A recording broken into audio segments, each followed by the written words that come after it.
guys! So, welcome back to my YouTube channel again. So, today's video, samahan niyo ako. Pupunta tayo ngayon sa FairPrice. Mag-grocery tayo ng mga ingredient ng signature talaga nila na chicken rice dito sa Singapore. Kaya samahan niyo ako at ituturo ko sa inyo kung paano ako magluto ng signature chicken rice ng mga pa-Singaporean. Charot lang yun. So, tara, samahan niyo ako. Let's go!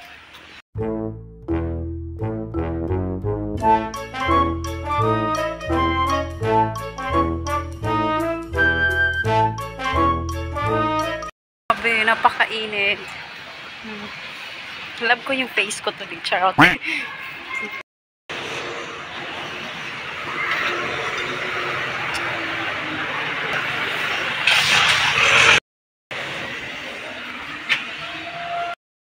So, andito ko ngayon sa Wheat Market.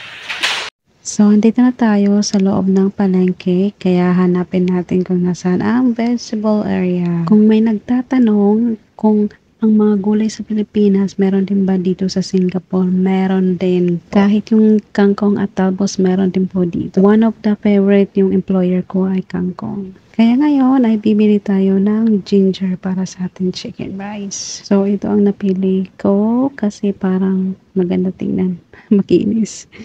And syempre, kukuha ulit tayo ng cucumber. Pipili tayo na maganda. At isama na rin natin ang spring onion at pandan leaves. So, nabayaran ko yung lahat yan ay $750. Bibili tayo dito na.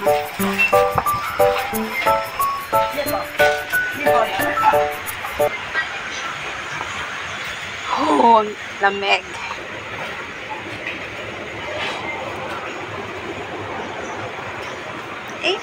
Here na. So, ang pipiliin na. Ano naman to lalaki?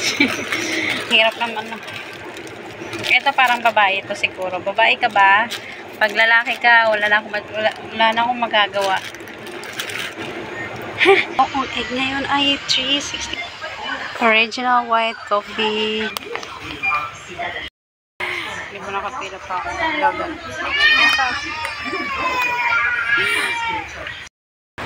So, lumabas na ako sa FairPrice. Muna ako sa bahay.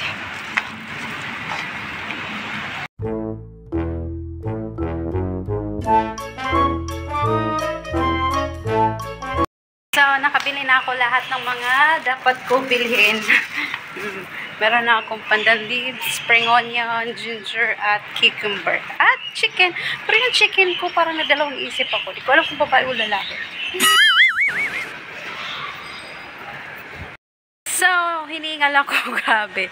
So, yung amo ko, inutusan ako pumunta sa FairPrice para bumili ng mga ingredient para sa lulutuin kong chicken rice. So, ang ingredient ng chicken rice naman ay mamaya papakita ko sa inyo kung paano nga ba ako magluto. So, pangalawang beses ko na ito magluto ng chicken rice. So, ang chicken rice ay isa sa tradisyon ng mga Singaporean.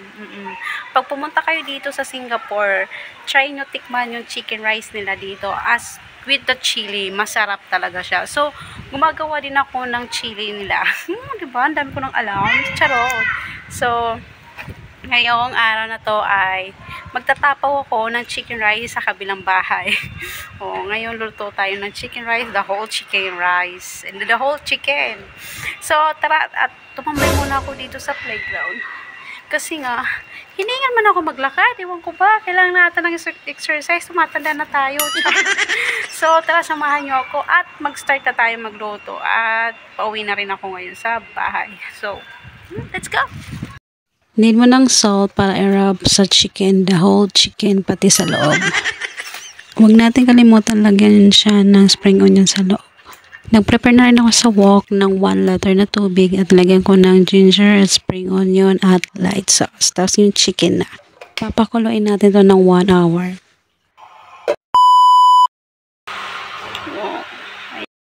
Legit mga mare, napakabango niya.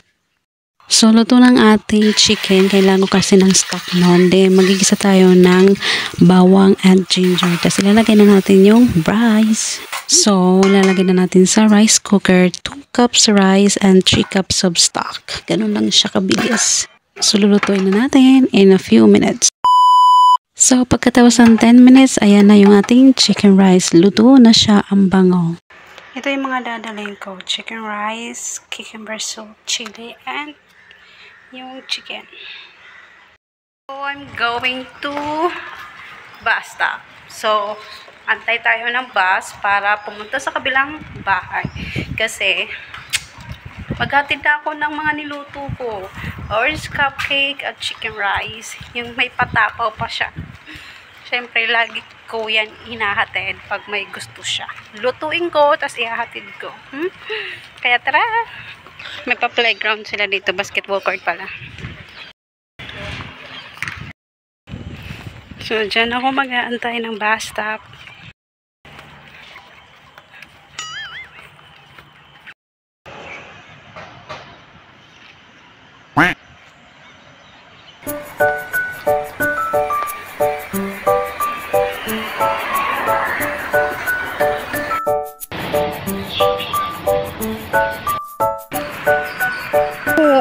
Sa apartment na pasweldo.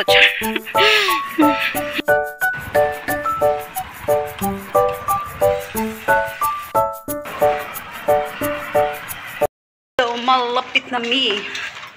So, nasa ano siya? Nasa 15th floor. So, mag-elevator tayo. Kasi wala naman dito escalator. Or, hindi ko lang kung saan ba na yung hagdan. Pero, ang nakita ko lang dito ay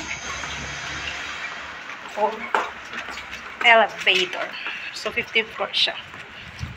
Nasa pinakatuktok. Pasok na tayo sa bus. Dito pala yung 1 year. Lakad ulit. Walang katapunan sa paglalakad. Nasa dulo siya. Baka kung di kayo mahilig lumabas, wala kayo siguro makikilalang kapitbahay dito. Kasi yung mga tao dito, hindi mahilig lumabas ng bahay. Lalabas lang sa pagpamod, trabaho, grocery, gano'n lang. Minsan pa mag-grocery ka, online na yun.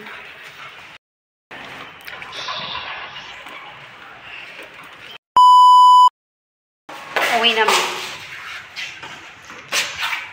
15. Andito lang ako sa dulo. No, lagi na lang dulo. So, dulo tayo. Mga moderate sa 1.